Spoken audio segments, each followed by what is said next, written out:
Kawan baik, jumpa kembali dengan Nur Iswan Channel. Kali ini kita undang dua tamu penting dari Partai Persatuan Pembangunan.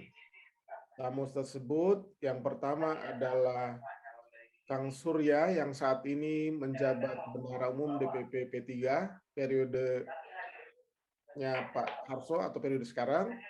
Dan yang kedua adalah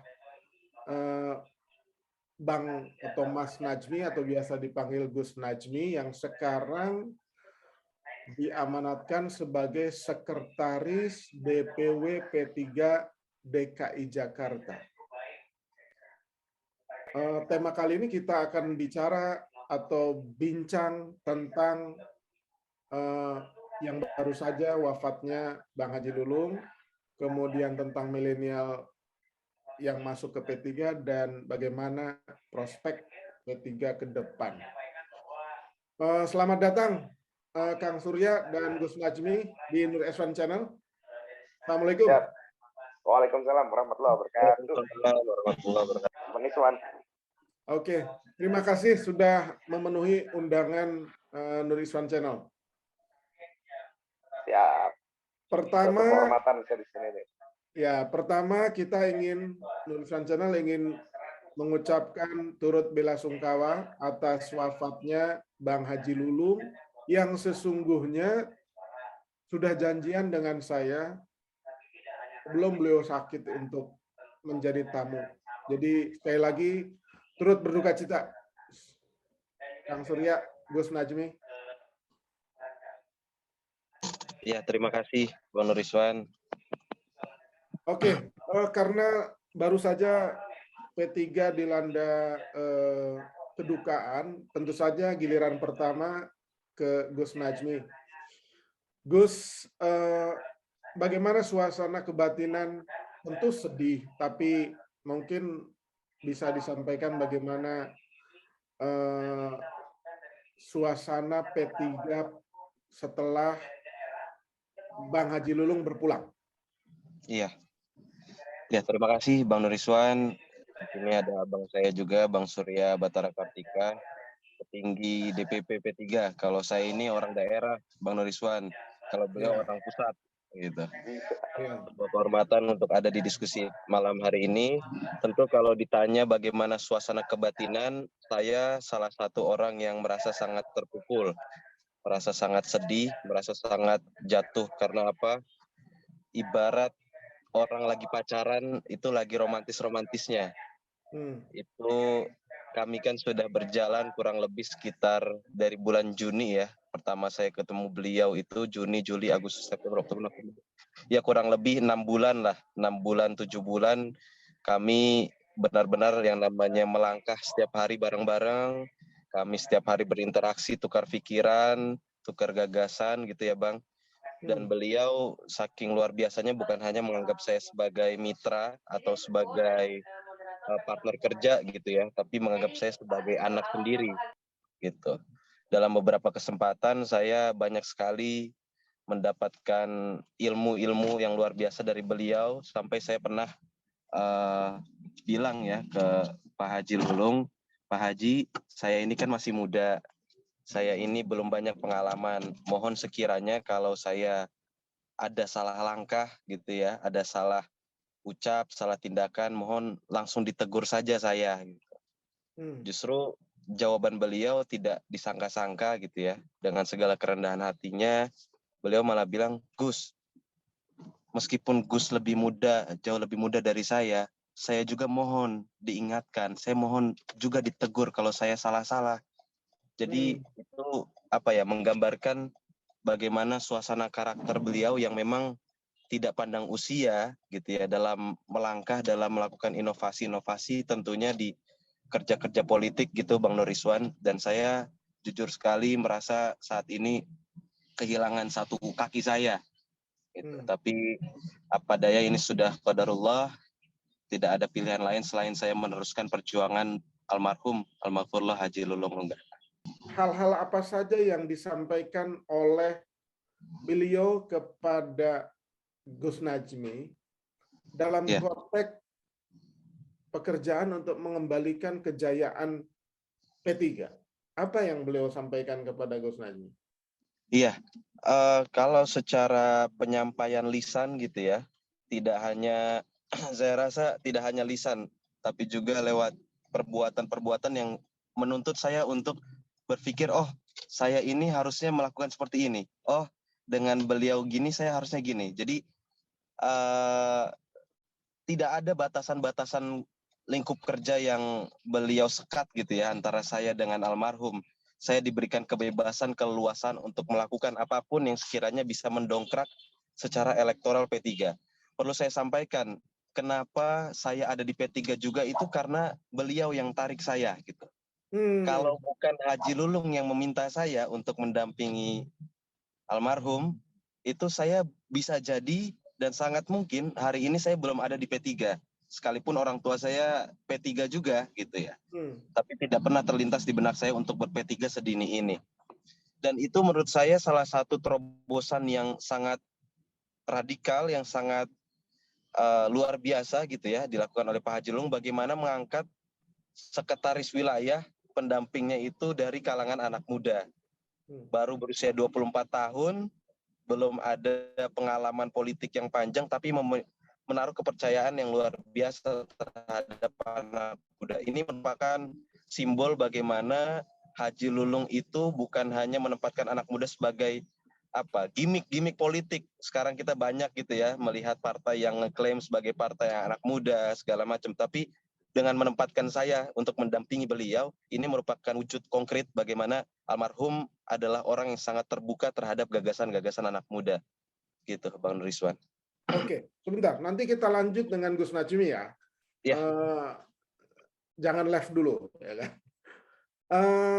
Ke Kang Surya, ya kan, yang sekarang di DPP P3, Dewan Pimpinan Pusat. Bagi DPP sendiri, figur Bang Haji itu seperti apa? Dan ketika beliau berpulang, itu suasana di DPP seperti apa? Hampir apa yang disampaikan Gus Najmi ini sudah menggambarkan banyak situasi kebatinan kawan-kawan dari DPP juga ya. Karena kalau DPP sendiri didominasi kebanyakan oleh orang-orang yang sudah lama berada di partai. Tentunya juga punya hubungan dan kedekatan dengan almarhum Bang Haji. Tentunya secara personal seluruh pengurus DPP P3 yang berjumlah 45 orang itu turut merasa berduka yang sangat mendalam. Di samping itu juga ini juga terus terang dengan tanpa mengurangi rasa duka cita yang mendalam yang kita rasakan, kita juga harus berusaha dan berjuang keras, berpikir keras bagaimana kita bisa menutupi kehilangan, kerugian, kekurangan atas kealpaan atau ketidakhadiran beliau di partai lagi. Nah, kali ini tidak hadir untuk selama-lamanya, terus terang, karena kita pernah merasakan beliau pergi meninggalkan partai, namun kita cukup tenang karena kita tahu persis kecintaan beliau terhadap P3 itu sangat tinggi, dan tentunya itu dibuktikan oleh almarhum Bang Haji. Ya, almarhum Bang Haji memutuskan untuk meninggalkan kursi DPR-nya di satu partai dan kembali ke P3, bukan hanya kembali namun mengemban tantangan untuk memimpin satu DPW yang ukurannya salah satu yang paling besar di Indonesia, untuk siap langsung bertarung lagi membawa P3 dan membawa angin segar optimisme kepada seluruh pengurus di DPP maupun seluruh kader P3 se-Indonesia. Dan tentunya tidak berlebihan ketika kita bilang bahwa Bang Haji ini punya potensi pribadi itu sebesar 0,5% dari total perolehan suara nasional sendiri. Jadi apa kata-kata Gus Sekjen kemarin yang saya kutip, ini kita kehilangan 0,5% suara di Indonesia atas kehilangan dan ketidakhadiran beliau. Gitu. Jadi ya itulah yang mungkin kuantifikasi tersebut lah yang mungkin ingin saya tambahkan, bahwa kerugian dan kehilangan kita sangat besar, bukan hanya secara personal, bukan hanya hubungan antar sama manusia yang kita merasakan cukup dalam dengan beliau. Kita kehilangan suri tauladan yang luar biasa baik. Saya pribadi nggak lama kenal sama beliau, mungkin hanya 2 kali pertemuan secara fisik. Namun saya merasakan beliau ini adalah orang yang sangat berbeda dengan yang diciptakan di media-media sebelumnya. Beliau itu sangat santun, sangat baik, sangat apa ya? Kami merasakanlah beliau ini adalah senior partai yang sangat bijaksana, bukan apa ya? Kalau misalnya ada mungkin ya beberapa di antara kita yang pernah melihat di media atau apa, kesannya kayak gahar, sering berdebat gitu kan, dan punya pengikut, ya pengikutnya besar gitu. Tapi saat bertemu itu sangat, ini saya sampai merinding sendiri. Saya ingat betul gitu bagaimana cara beliau bertutur kata, tidak ada nada-nada yang tinggi, orang yang sangat santun, orang yang sangat baik hati, dan ya luar biasa lah kepribadian beliau ini sangat kami rasakan gitu. Ya tentunya kami sangat merasa kehilangan ya, baik secara partai maupun secara personal. Kami kehilangan sosok yang menjadi inspirasi dan teladan bagi kami. Ketika Bang Haji Lulung kembali ke Partai Ka'bah setelah transit sejenak di Partai Amanat Nasional kan, publik melihat bahwa spirit, optimisme P3 itu agak naik, ya kan? Karena figur Bang Haji Lulung, apalagi konflik tokoh bagian dari konflik Pak Jan Farid juga kembali.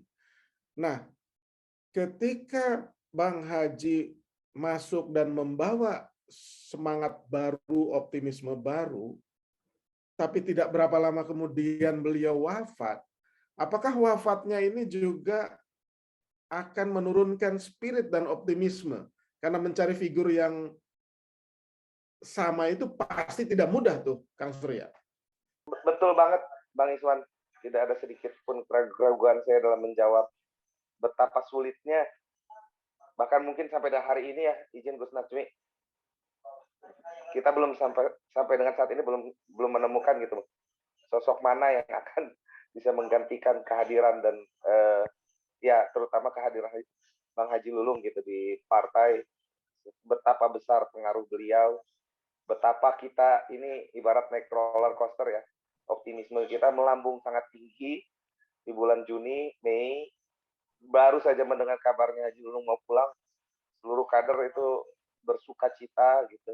Dan hari ini gitu kan, baru beberapa bulan beliau berkiprah, baru saja merencanakan, ya beliau sudah meninggalkan kita untuk selama-lamanya. Dan yang jelas dan yang pasti, suasana duka masih menyelimuti kita semua ya, Bang Iswan. Tapi ya kita semua saling satu sama lain saling menguatkan bahwa kita harus bagian dari khidmat kita kepada beliau, bagian dari mungkin apa yang dapat kita lakukan terhadap almarhum adalah harus mampu melanjutkan perjuangannya gitu, dengan tanpa kehadiran beliau. Walaupun memang belum ada satupun sosok yang kita terpikir. Ini kemarin saya kemarin dan 2 hari lalu saya berada di kantor DPP berdiskusi dengan senior-senior, dengan pengurus-pengurus lainnya. Ya, terus terang kami masih berada dalam suatu kebingungan yang luar biasa ya. Bahwa memang belum terpikir sama sekali siapa sosok yang ya, bisa menggantikan beliau gitu. Kebesaran beliau. Mungkin Gus Najmi bisa menambahkan ya. Oke. Terima kasih Kang Surya. Kembali ke Gus Najmi. Pertanyaan senada, ya kan, bahwa tadi sebenarnya Gus Najmi sudah menyinggung sedikit, tapi mungkin harus lebih tajam lagi. Kan pasti ini kehilangannya itu kehilangan yang sangat serius, terutama untuk DKI. Ya kan, DKI itu sebenarnya sejak dulu itu lumbung suaranya P3 dari 3 dapil itu, seingat saya selalu setiap dapil itu menyumbang kursi DPR. Di 2019 itu dari 10 atau 11 kursi itu tersisa 1 kursi DPRD. Nah, ketika masuk kembali Haji Lulung, optimisme itu membuncah. Tiba-tiba nih berpulang, dipanggil olehnya Haji Lulung. Ini semangatnya apakah juga ikut sirna atau bagaimana, Gus Najmi? Ya, ya memang kalau melihat fakta di lapangan gitu ya, P3 salah satu titik ambruk yang paling dahsyat itu ya di DKI Jakarta. Selain peristiwa politik yang menimpa skala nasional gitu ya, Ketua Umum kami sempat kena OTT, tapi memang di Jakarta ada peristiwa yang spesifik unik terkait dampak pilkada gitu ya. Dampak pilkada ini kan memang menjadi dampak yang sangat membuat P3 di Jakarta jatuh gitu ya, Bang. Jujur ketika memang mendengar yang tadi seperti Bang Bendum sampaikan gitu ya, sepakat saya bahwa angin segar itu sangat terasa ketika mengetahui Haji Lulung akan kembali ke P3, spesifik di Jakarta. Bahkan dengan kebesaran hati almarhum gitu ya, rela meninggalkan kursi empuk yang siapa yang nggak incar gitu ya, menjadi anggota DPR RI di Senayan. Itu salah satu bukti konkret bagaimana memang beliau merasa selama ini dibesarkan oleh P3 dan ingin gitu ya, ingin mengakhiri hidupnya di P3. Saya nggak tahu apakah ini sebuah isyarat atau tidak, tapi dengan P3 memiliki tagline saat ini, jalan pulang menuju Ka'bah gitu ya. Kok saya rasanya ini memang miliknya Haji Lulung gitu ya. Tagline ini adalah tagline untuk Haji Lulung. Bagaimana Haji Lulung ini merasa selama ini punya kepemilikan yang kuat ke P3 dan ingin pulang itu bersama P3 gitu. Pulang ke pemilik Ka'bah yang sesungguhnya gitu. Jadi memang saya melihatnya dari sisi bagaimana Haji Lulung sudah mendeklarasikan untuk pulang ke P3 itu sudah memiliki magnitudo yang luar biasa dalam skala lokal maupun nasional. Bang Bendum pasti tahu bagaimana Haji Lulung itu selalu menjadi pusat perbincangan di tiap acara-acara wilayah gitu ya maupun skala nasional. Dan saya merasakan betul ketika mendampingi beliau keliling ke para ulama, habaib, tokoh-tokoh masyarakat, itu rasa rindu akan ber-P3-nya itu serasa ingin dijawab gitu, dan itu sudah terjawab oleh Haji Lulung gitu. Dan mungkin ya memang dengan kepulangan atau kepergian Haji Lulung ini salah satunya memang membuat kami sadar bahwa oh ternyata inilah pilihan Haji Lulung untuk kembali ke P3 yang membuat kita semua ber-P3, karena banyak perbincangan di pengurus harian P3 DKI gitu ya. Ya gue kalau nggak Haji Lulung nggak balik ke P3, gue nggak balik gitu. Ya gue juga gitu. Jadi memang Haji Lulung mengantarkan kami Bang untuk merapat keputusan di P3. Sulit sekali rasanya untuk menggantikan figur ketokohan sekaliber beliau gitu ya. Tapi saya rasa memang nanti DPP pasti mulai kemarin dan sampai hari ini saya mendengar sudah melakukan diskusi intensif bagaimana untuk mencari solusi yang terbaik ini untuk menangani DKI Jakarta, karena tadinya DKI Jakarta itu akan dijadikan sebagai gravitasi emosinya P3 gitu. Kita tahu IP itu ada di Jawa Tengah, kita tahu basis Nahdien itu ada di Jawa Timur, dan ternyata by research itu memang gravitasi emosi P3 itu ada di Jakarta gitu. Puncak kejayaan P3 itu seharusnya ada di Jakarta. Seperti zaman-zaman dulu ya Bang Nuriswan, dan itu pengen kita wujudkan kembali gitu. Jadi memang rasa-rasanya saya masih belum percaya gitu Pak Haji Lulung meninggalkan secepat ini, tapi saya rasa tidak ada pilihan lain untuk meneruskan perjuangan almarhum kita. Oke. Kan pasti ada banyak rencana-rencana besar yang ingin dilakukan oleh Bang Haji dengan tandem yang amat sangat muda, Gus Najmi. Artinya kombinasi senior dengan junior ini sebenarnya udah sangat ideal. Yang direncanakan oleh beliau itu disampaikan ke Gus Najmi itu kegiatan selain dari saya perhatikan di sosial media itu 3-5 kali dalam satu hari beliau tuh silaturahmi kan bersama Gus Najmi itu, karena itu dibagikan di sosial media gitu. Di luar silaturahmi yang amat sangat intensif itu, garis-garis besar haluan Haji Lulung ketika beliau masih ada itu apa, Gus? garis-garis besar haluannya. Ya. Ya. Jadi Haji Lulung kerap kali dalam setiap kunjungan maupun pidato-pidato politiknya gitu ya, selalu menyisipkan istilah bela agama. Bela agama, bela ulama, bela umat, itu selalu didengungkan oleh beliau karena itu bagian dari bentuk pertanggungjawaban yang hakiki oleh beliau terkait bagaimana konflik P3 itu sudah melanda sedemikian rupa dan efeknya itu sangat terasa sampai ke masyarakat gitu. Jadi Haji Lulung selalu Bang itu meminta para kadernya untuk meminta maaf kepada masyarakat. Minta maaf untuk apa? Minta maaf karena kita terlalu lama berkonflik, minta maaf karena kita tidak nurut pada ulama di pilkada yang lalu dan sebagainya. Gitu. Jadi memang kenapa muncul istilah P3 itu Rumah Ulama Istana Umat itu dari diskusi awal kami gitu dengan Pak Haji, dengan Pak F. Saifullah Fatah juga ya. Bagaimana pusat Rumah Ulama Istana Umat itu harus ada di Jakarta dulu. Gitu. Jadi salah satu haluannya memang seperti itu. Haji Lulung ingin menempatkan dirinya sebagai figur yang mampu mempersatukan umat, figur yang mempersatukan para ulama dari berbagai tempat gitu ya. Dan tentunya ada juga satu yang selalu disampaikan beliau ialah solusi keberagaman umat, solusi keberagaman masyarakat. Nah, jadi kita tahu juga tagline halus Haji Lulung untuk semua gitu ya. Untuk semua ini selalu dikampanyekan lah oleh beliau. Gitu. Kalau ngebayangin kerjanya itu Bang, kita konsolidasi itu ibarat pilkada udah minggu depan. Ibarat pemilu itu udah minggu depan. Jadi benar-benar setiap hari itu berapa titik saya harus membagi sana sini dengan beliau. Luar biasa lah beliau. Semangatnya itu kayak memang ada di rumah sendiri gitu ya. Ada di rumah sendiri. Gitu. Kang Surya, pasti dalam suasana sekarang di DPP itu kan masih dilanda kedukaan dan belum secara intensif mendiskusikan dan memikirkan, ya kan. Tapi melihat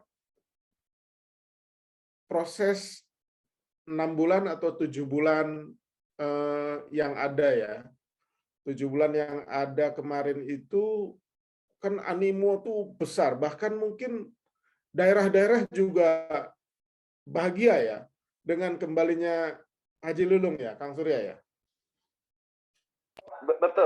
Betul banget Bang. Saya kebetulan memang dalam waktu kurun waktu mungkin 7 bulan terakhir, 8 bulan terakhir ini kan sering banget ya keliling-keliling ke daerah. Ya topik perbincangan tentang kembalinya Bang Haji almarhum ke P3 ini memang jadi topik yang hangat, topik yang selalu dijadikan topik awal-awal saat kita berjumpa dengan teman-teman kader di daerah. Karena kader di daerah itu mengkonfirmasi berita bahagia ini, desas-desus ini gitu dengan sangat riang gembira gitu. Bahwa keberadaan dan kepulangan beliau ke partai tercinta ini akan membawa dampak yang sangat positif dan semangat baru. Dan tentunya saya juga tadi, terus terang Bang, dalam channel ini juga saya berterima kasih. Jadi saya sebelumnya belum banyak ngobrol gitu ya dengan Gus Najmi. Tapi memang perspektif beliau ini yang luar biasa. Kita tunggu-tunggu ya. Beliau ini orang yang lagi paling deket-deketnya gitu dengan almarhum Bang Haji gitu.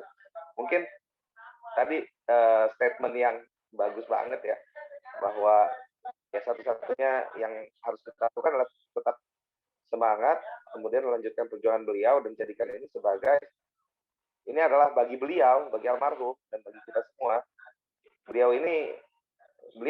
Beliau kembali ke P3 mengantarkan orang-orang untuk kembali lagi ke P3 gitu. Sampai situ aja Bang ternyata. Dan luar biasa gitu kan. Mungkin efeknya sangat luar biasa yang kita rasakan.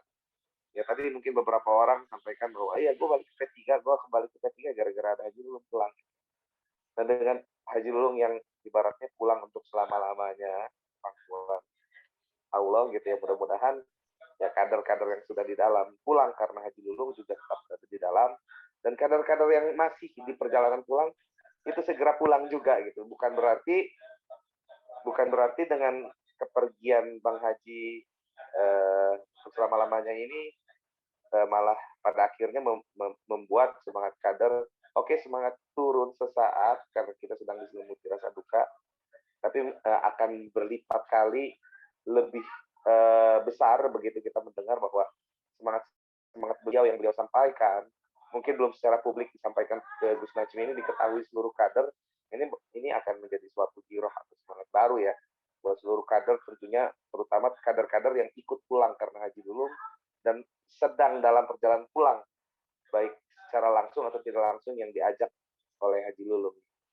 Itu aja sih yang kita harapkan, baik. Dan khususnya DPP sendiri, memang kita sedang intensif membahas terkait dengan bagaimana langkah-langkah penyelamatan akibat dari ya kepergian Haji Lulung. Dan ya ini belum ada solusi yang terbaik, tentunya itu tadi saya sampaikan bahwa tidak ada dan belum ada gitu sosok yang sebesar pengaruh Haji Lulung. Tapi kita akan terus mencari, mungkin ada titik temu di mana hari ini kita punya banyak kader-kader baru juga. Hari ini juga Haji Lulung juga udah menginspirasi cukup banyak orang juga. Dan mudah-mudahan efek Haji Lulung efek ini masih ada, masih tersisa, masih bersisa untuk selamanya gitu ya di partai ini, sehingga muncul banyak orang-orang baru yang potensi yang sama atau akan menjadi calon Haji Lulung selanjutnya, kayak Gus Najmi tadi, mudah-mudahan nih bakal jadi calon Haji Lulung berikutnya gitu ya, yang tetap stay di DPW DKI dan atau orang-orang lainnya yang akan menjadi ketua atau pimpinan dari DPW DKI selanjutnya. Itu yang lagi kita cari, walaupun belum dalam rapat resmi, kita sudah mulai memikirkan secara intensif ya. Nantinya akan ada rapat resmi di DPP tentunya yang akan membahas opsi-opsi terbaik untuk menjadi calon pengganti almarhum untuk memimpin DPW DKI. Gitu Bang. Oke, kita agak nyebrang sedikit nih supaya temanya lebih mengalir karena saya melihat Bang Haji Lulung itu juga senada sikapnya dengan para senior di DPP dalam hal memberi kesempatan yang amat sangat luas dan besar untuk aktifnya kaum milenial, ya, anak-anak muda. Saya kaget juga Gus Najmi itu baru 24 atau 25 tadi kan. Jangan-jangan Kang Surya juga baru 25 ya kan? Saya lebih tua, tapi lebih tua sedikit, nggak banyak-banyak. Gus Najmi tadi di 24. Ya, mungkin waktu pas terpilih sebagai sekwe masih di 23 ya. Iya. Kang Surya kan pasti ya paling 28 sampai 30-an lah gitu ya. Oke. Maksud saya gini. Gimana Bang? Apakah ini memang strategi besar dari P3 untuk merekrut sebanyak mungkin anak-anak muda sehingga terrefleksi juga dengan sikap Haji Lulung untuk menempatkan Gus Najmi, anak muda milenial, bergabung di P3? Ya, tentunya ini yang pertama mungkin ya kita mengulangi lagi kata-kata Gus Najmi bahwa ini bukan hanya sekedar gula-gula politik atau political gesture semata, bahwa kehadiran anak muda Gus Najmi dalam mendampingi Haji Lulung itu ya memang murni gitu, bahwa beliau ini percaya dengan generasi muda itu bisa ikut mendampingi beliau memimpin satu DPW besar di DKI. Itu yang pertama. Kemudian yang kedua, ini juga saya lebih banyak pelajari ya dari Ketua Umum DPP kita, yaitu Bapak Soeharto Mono Arfa. Ya, beliau memang usia beliau senior, tapi beliau memiliki visi yang cukup visioner ya, visinya bagus sekali untuk merekrut anak-anak muda masuk ke dalam tubuh partai, karena memang karakter pemilih P3 berdasarkan hasil survei itu sampai dengan tahun 2019 kebanyakan diisi oleh pemilih berada di usia 45 tahun ke atas. Dan memang kita harus berbenah diri dan berjuang cukup keras. Karena di 2019 ini tipis banget Bang ya. Kita ini udah hampir tipis masuk ke jurang parliamentary threshold.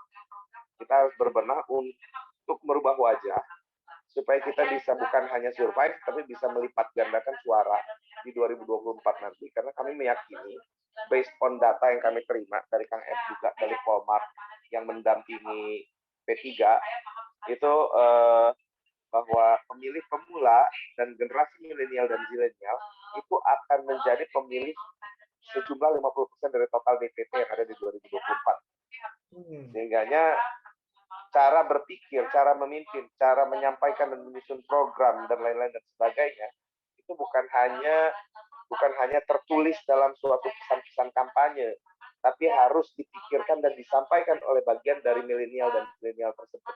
Itu yang menjadi faktor di mana P3 memutuskan untuk memasukkan para anak-anak muda untuk masuk ke dalam tubuh partai dari sekarang untuk mempersiapkan pertarungan di 2024 nanti, Bang. Oke, memang muda itu kekuatan, tapi muda juga bisa berarti minim pengalaman. Ya, artinya kalau istilah di Barat itu politik is bloody sport, bukan olahraga berdarah, tapi maksudnya olahraga yang amat sangat keras karena bloody sport itu idiom saja. Nah, emang bisa tahan tuh anak-anak muda dengan jepitan-jepitan dalam dunia politik, ya kan? Apakah mentalnya kuat gitu loh? Apakah cukup sabar untuk menjalani kehidupan politik itu? Tentunya kita juga nggak berani sesumbar ya, Ketua, terkait dengan apakah bisa tahan atau nggak bisa tahan, mungkin time will tell ya. Dan di saat yang sama kita juga memohon doa dari para ya mungkin netizen dan yang nonton acara ini untuk mendoakan kami yang muda-muda di dalam tubuh partai ini supaya bisa kuat dalam segala macam ujian dan cobaan. Dan yang notabene dunia partai politik itu keras katanya, ya memang keras. Mungkin ya dalam jangka waktu yang pendek yang saya jalani di posisi saya sekarang di dalam tubuh partai politik, memang tantangannya terasa. Gitu. Bukan berarti kita melihat itu sebagai suatu masalah, tapi kita melihat itu sebagai tantangan, sebagai challenge yang mana kita harus menjawab tantangan tersebut. Dan ya kami memiliki keyakinan mudah-mudahan kita bisa survive. Minim pengalaman itu betul, Bang. Tapi kita juga diajarkan oleh para senior, sama ketua umum, bahwa salah satu cara belajar yang paling efektif itu adalah learning by doing ya. Learning by doing, by practicing. Nah, kami merasa gitu bahwa keyakinan ketua umum terhadap kami yang muda-muda di dalam partai ini memberikan kepercayaan diri kepada kami untuk bagaimana kami bisa belajar dengan cepat, beradaptasi, mampu juga berkomunikasi dengan baik dengan para stakeholder yang ada di dalam, kemudian segera bersama-sama dengan para senior dan ketua umum melakukan aksi-aksi yang mungkin bisa mewarnai kebijakan, keputusan, pendapat, dan suara partai kepada masyarakat. Itu yang kami rasakan ya, atas kepercayaan yang diberikan oleh ketua umum, kami merasa kami mampu menjawab tantangan ini. Oke, animo ya, animo dari masuknya kalangan milenial termasuk di DPP, ya kan? Apakah memang denyutnya itu makin besar? Artinya animo itu makin masif, makin besar dampaknya. Sekarang misalkan anak-anak muda itu mau, karena dulu anak-anak muda sungkan karena yang nongkrong di itu mayoritasnya kan terlalu senior ya kan. Nah itu respon publik atau respon, kan sudah jadi pengurus DPP udah lumayan, itu responnya bagaimana tuh anak-anak muda itu melihat P3 sekarang? Oke ya, bagus aja mungkin maksudnya. Responnya ternyata alhamdulillah mungkin sebelum kita datang, sebelum kita masuk ke dalam gitu ya, banyak yang mengingatkan bahwa bakal berat, bakal lebih banyak efek negatif daripada positifnya. Tapi ternyata setelah kita masuk, kita jalani, banyak sekali pihak-pihak yang pada akhirnya malah mengapresiasi, dan nggak sedikit juga orang-orang yang terinspirasi untuk akhirnya menentukan pilihan untuk ikut berpolitik di usia yang masih muda.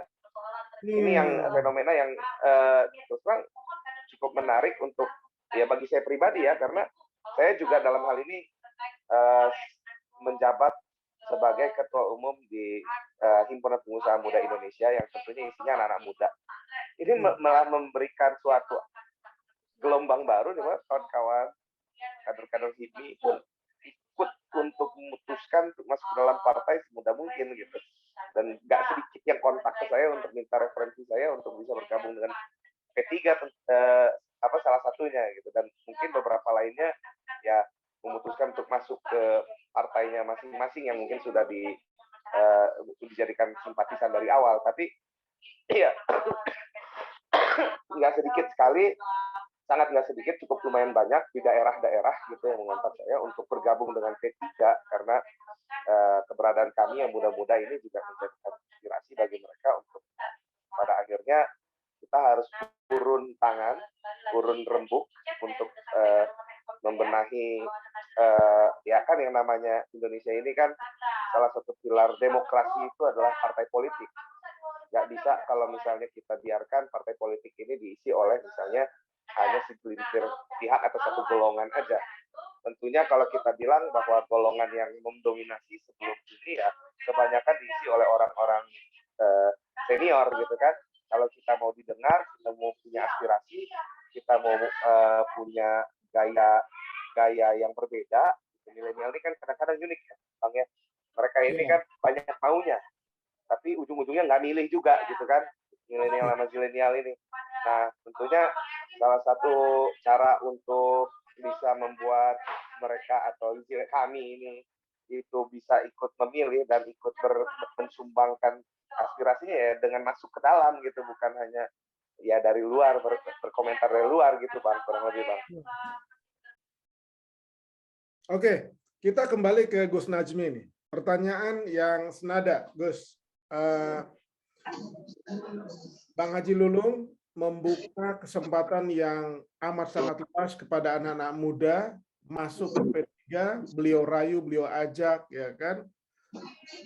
Nah, di DKI Jakarta sendiri, animo anak-anak muda, kan ini udah jalan selama 6-7 bulan, ya kan? Animo anak-anak muda melihat P3 itu sekarang bagaimana, Gus? Terutama animo anak-anak mudanya itu loh. Iya. Pertama saya minta maaf tadi di perjalanan baterai saya habis dan nggak bawa charger mobil gitu ya, Bang Nuriswan, Bang Bendum, izin. Sekarang saya transit di salah satu kafe di bilangan mana nih, Lebak Bulus gitu. Oke. Ya. Biasa nongkrong sama Bang Surya nih, karena masih sama-sama anak muda, jadi tempat nongkrongnya sama gitu.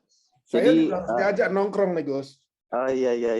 Biar muda ya kan. Boleh. Soalnya gini, kalau gaulnya sama yang tua, itu yang diobrolin cuma 2 hal, penyakit sama anak cucu ya kan. Tapi kalau sama yang muda itu masih semangat. Oke Gus, silakan Gus.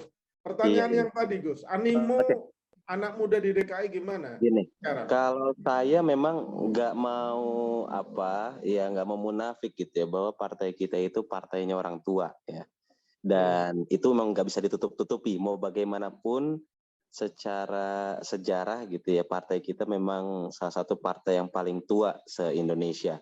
Dan memang karakteristik anak muda itu kan ahistoris. Mereka tidak begitu tahu menau terkait sejarah, apalagi bahas soal ideologi partai gitu ya.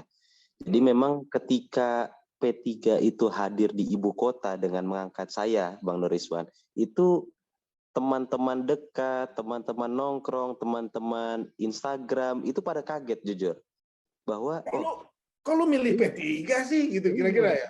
Iya, ini kena angin apaan gitu, kesambet apa kok anak muda yang notabene-nya memang saya selama ini bukan hanya istilahnya bergaul di lingkungan santri gitu ya, tapi memang banyak berkecimpung di dunia Jakarta Selatan gitu ya, yang memang anak-anak nongkrong deh pokoknya gitu. Ya memang membuat mereka kaget gitu ya Bang Nuriswan ketika saya memutuskan pilihan untuk ber-P3.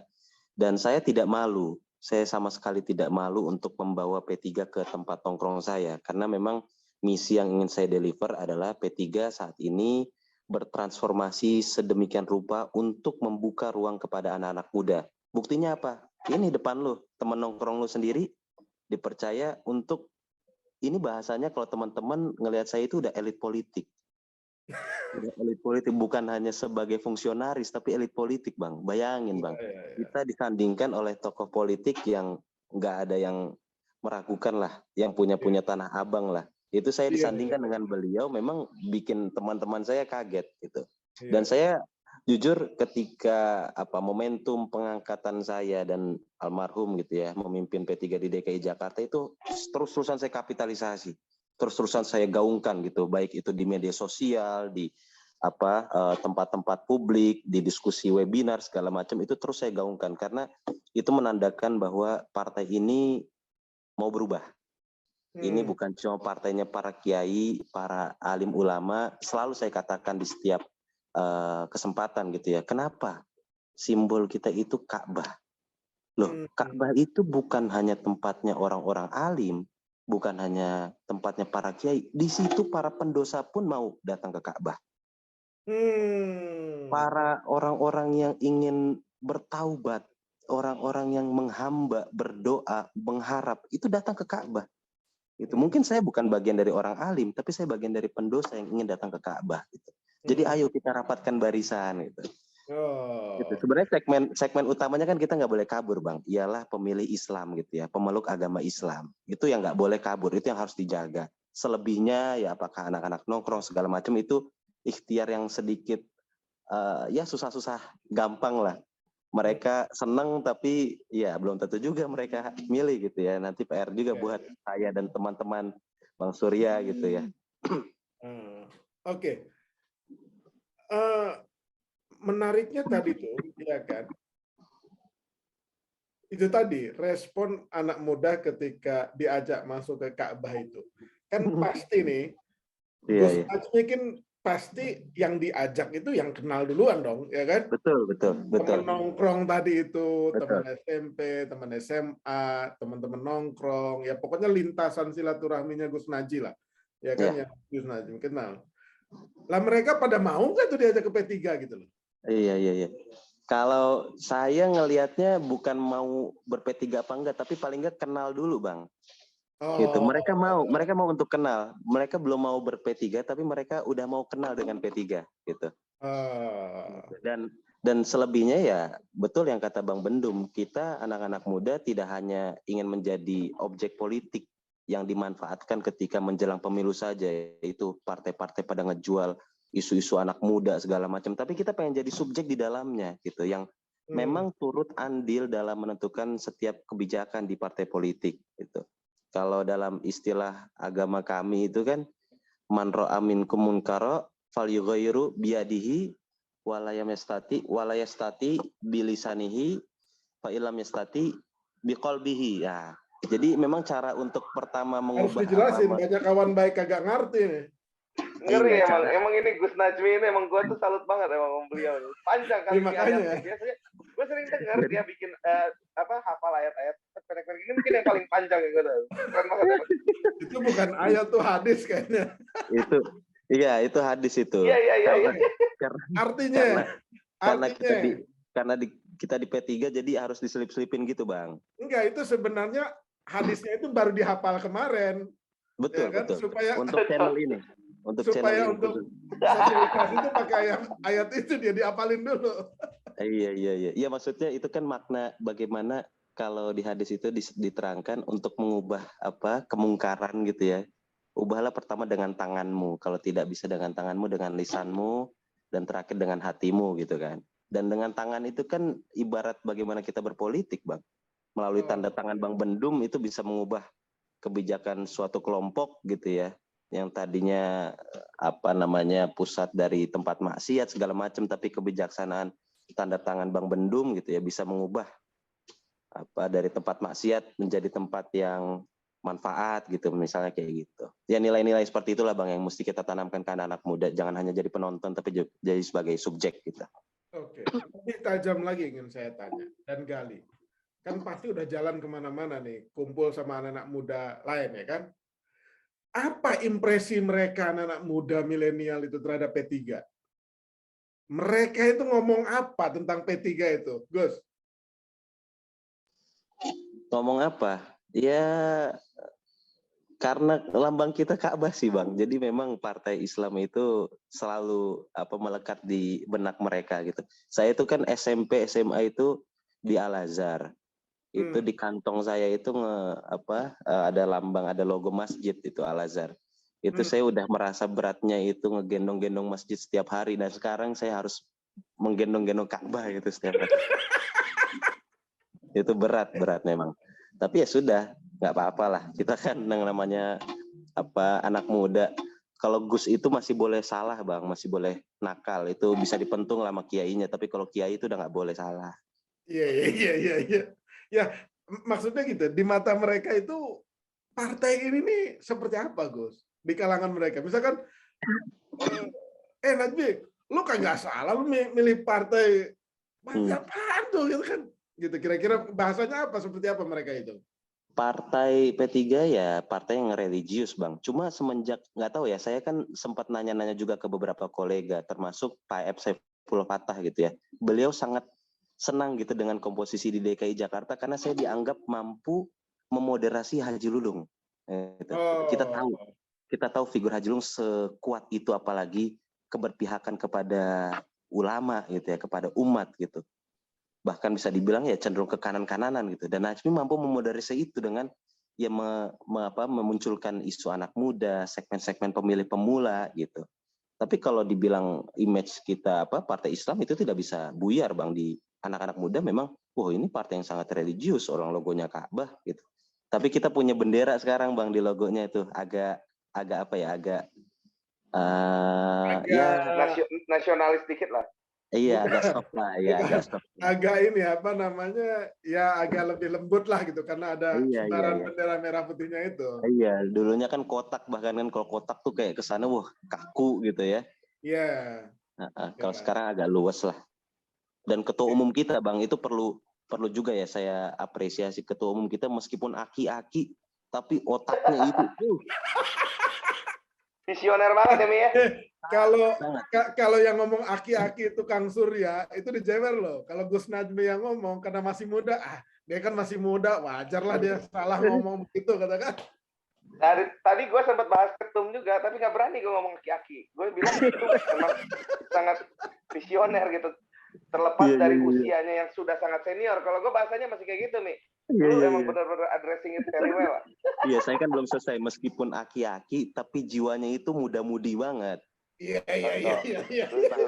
Bahkan cara berpakaian ya Bang Nuriswan itu harus melihat. Sehari-hari beliau kalau sama kita itu bisa lebih fashionable daripada Bang Bendum.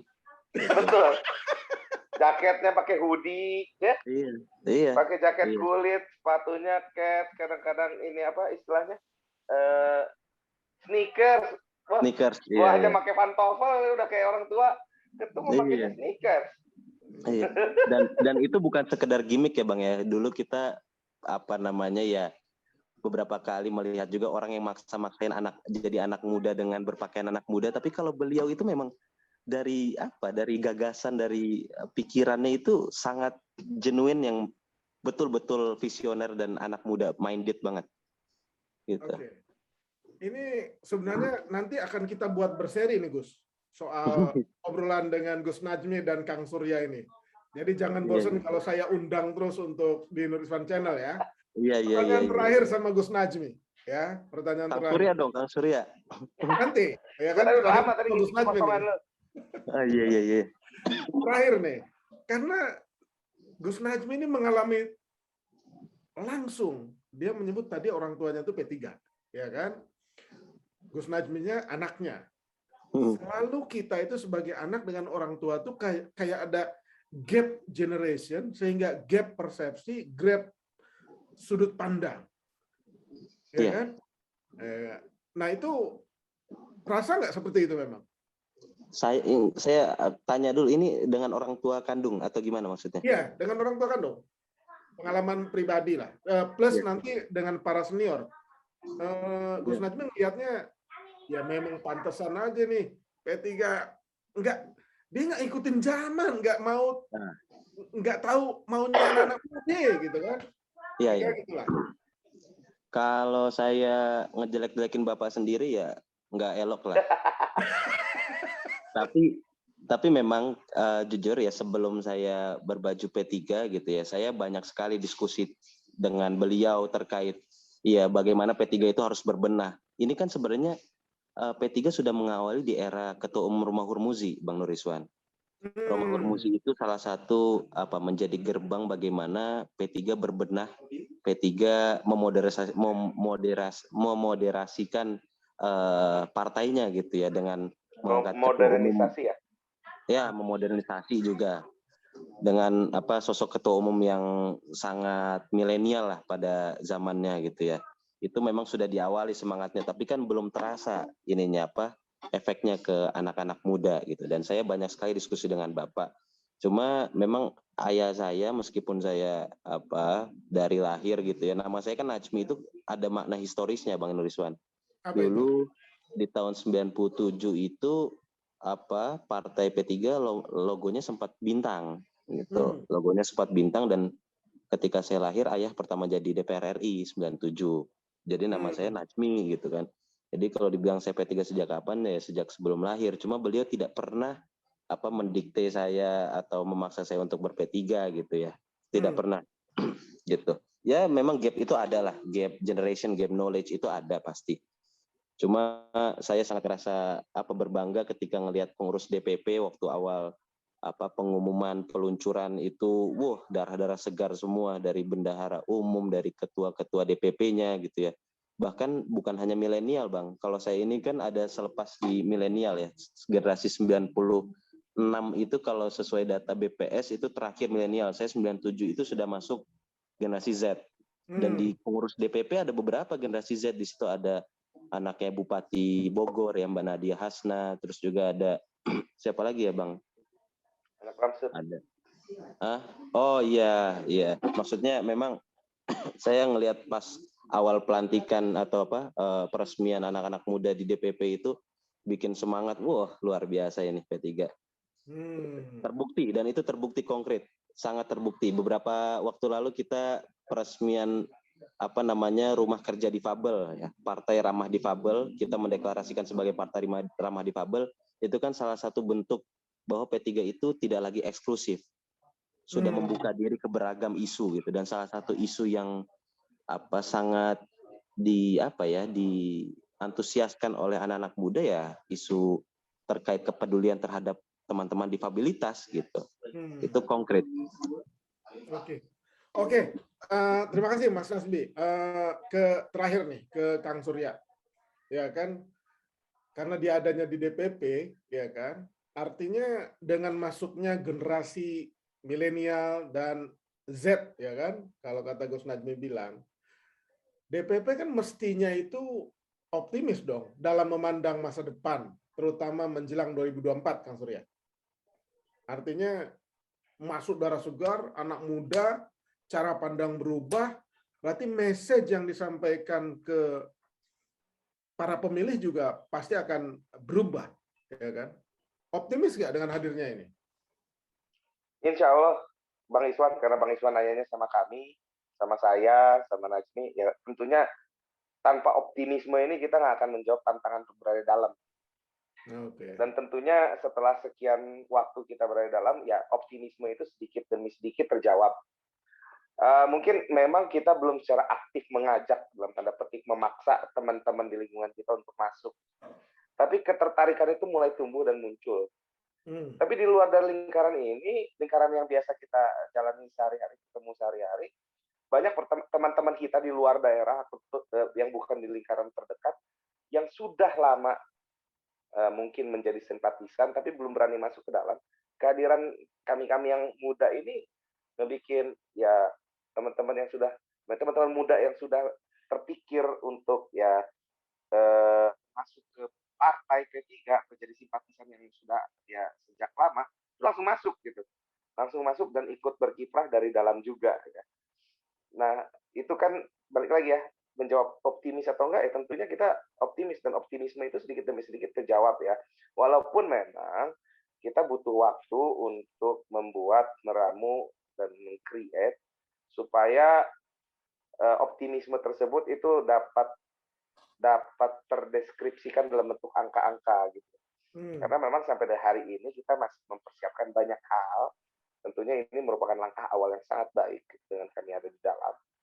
Kemudian kami meramu sejumlah kegiatan yang baru, ya mungkin belum banyak yang kita launching, tapi ke depan akan semakin banyak gitu ya kegiatan-kegiatan yang nantinya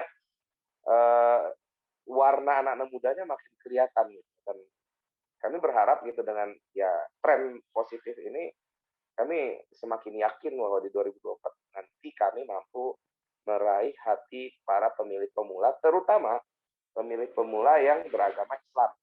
Tentunya bukan berarti ya tadi itu addressing very well gitu bahwa lambang Ka'bah ini atau asas Islam yang kita tidak tanggalkan gitu, di mana banyak partai Islam lainnya atau beberapa partai Islam lainnya malah bergerak ke tengah.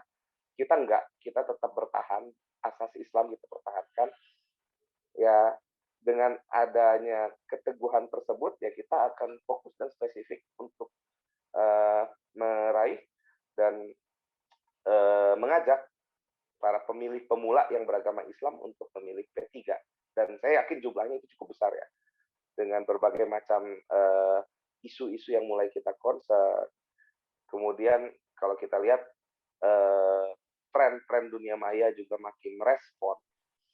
Tentunya nanti juga yang akan jadi pembedanya adalah ketika kita membuat shortlist calon-calon anggota legislatif.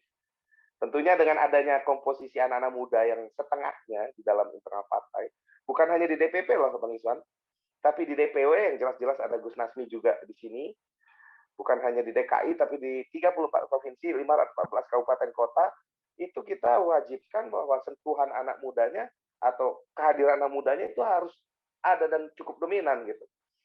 Selain jumlah keterwakilan perempuannya. Nah, ini saya yakini hitung-hitungan logikanya. Ketika membuat shortlist dan shortlist calon anggota legislatif, ini tentunya akan membuat ya kita di dalam ini mengajak teman-teman yang kita rasa mampu, berkompeten, dan terpanggil hatinya untuk ikut berperang, berjuang untuk maju dalam kontestasi Pileg 2024 yang tentunya lingkaran kita yang masih muda-muda juga.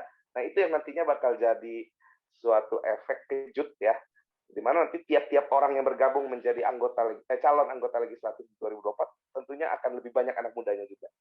Berapa target kursi DPR di 2024? 62. Bang Iswan. Maaf nanti kalau salah, mungkin salah dikit lah errornya 3-5% yang takut dimarahin sama Kang EF, tapi ingat saya 60-an. Oke. Kembali ke Gus 60-an itu secara persentase sekitar 10%. 8-9%. 8-9% lah. Iya, 10%. Oke, Gus Najmi. Itu sudah selesai dengan target di DPP kita. Gus Najmi, tolong sampaikan berapa target kursi DPRD DKI? Wah. Dari sekarang tadinya 1 kursi. Iya. Ini mimpi yang tadinya di depan mata sangat sangat dekat ya, sangat realistis karena semangat saya dengan Haji Lulung itu benar-benar benar-benar mendekati mimpi itulah. Tapi terakhir saya diskusi dengan Pak Ketua almarhum, target kita itu kan tadinya kursi kita kan tadi 10 ya, jadi 1. Kalau target kita kembali ke 10 itu bukan prestasi, saya bilang ke almarhum. Akhirnya kami mendiskusikan target itu 15. Wah, oke. Nah, 15 kursi, target Dan 15. itu optimis tercapai ya? Insya Allah. Mudah-mudahan lah. Oke, tidak terasa. Ini obrolannya memang harus berseri ini. Ini baru seri 1. Jadi nanti kita buat seri dengan Nur Rizwan Channel itu judulnya itu Milenial P3 memanggil, ya kan? Gitu kira-kira. Bisa. Oke, terima kasih Gus Nanti Najmi. narasumbernya juga bisa digilir, banyak sekali kader-kader kita yang luar biasa ya. Ada Bang Farhan Hasan, ada Nadia Hasna, ada macam-macam banyak deh. Bang Nur Rizwan juga harus kenal. Masalahnya Allah mempertemukan pertama kalinya itu dengan Kang Surya dan Gus Najmi. Iya. Tadinya dengan Bang Haji Lulung. Iya. Kan, tapi Allah memperjalankannya, ketemunya malah Kang Surya dan Gus Najmi. Iya. Ini ada message penting bahwa anak muda yang harus tampil, kira-kira gitulah. Ya. Oke, terima kasih. Sekali lagi terima kasih Kang Surya, Gus Najmi. Mudah-mudahan sehat. Sekali lagi kami semua, termasuk mungkin pemirsa juga, turut berduka cita atas wafatnya dan berpulangnya Bang Haji Lulung yang sangat dikenal luas, ya kan. Mudah-mudahan beliau diampuni segala hilafnya dan diterima ibadahnya, dan mudah-mudahan P3 juga tetap semangat untuk mengabdi pada masyarakat, seperti juga niat baik dari semua orang berpartai. Demikian kawan baik semua, perbincangan yang agak panjang tapi menarik dengan kalangan muda dari Partai Persatuan Pembangunan. Jangan lupa like, subscribe, komen, dan share